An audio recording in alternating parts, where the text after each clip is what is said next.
En quoi consiste la procédure dans le cadre interne?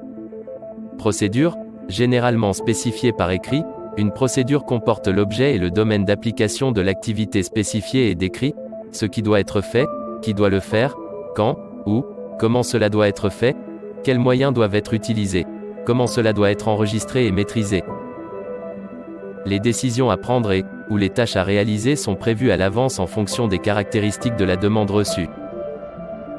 La procédure prend en compte les exigences légales et opérationnelles sous forme de règles à appliquer selon les cas. Quels sont les buts du contrôle opérationnel?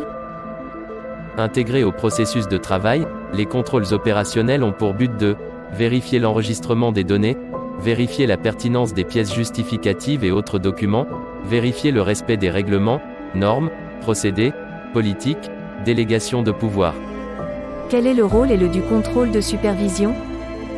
Ajoutés au processus de travail, les contrôles de supervision ont pour but de s'assurer de l'exécution, de l'analyse et de la vérification des opérations, selon les règlements, politiques, normes et pratiques. Mesurer l'efficacité de l'application des mesures de prévention. Apprécier en partie la qualité du travail effectué par les employés. Quelles sont les missions du contrôle de gestion?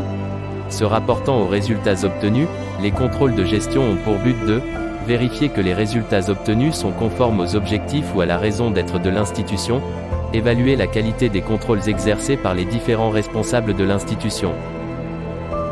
Quel est l'organe responsable des contrôles opérationnels?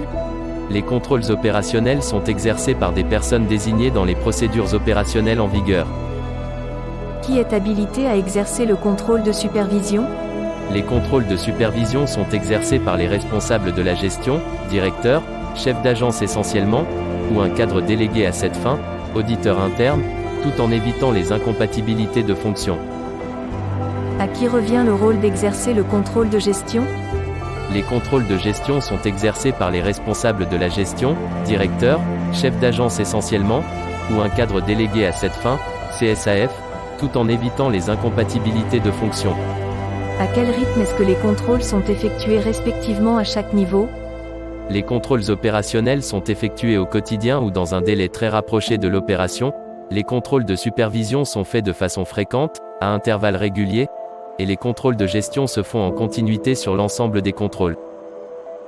De quelle manière l'information circule entre les responsables d'une structure? De façon descendante, les politiques et procédures élaborées par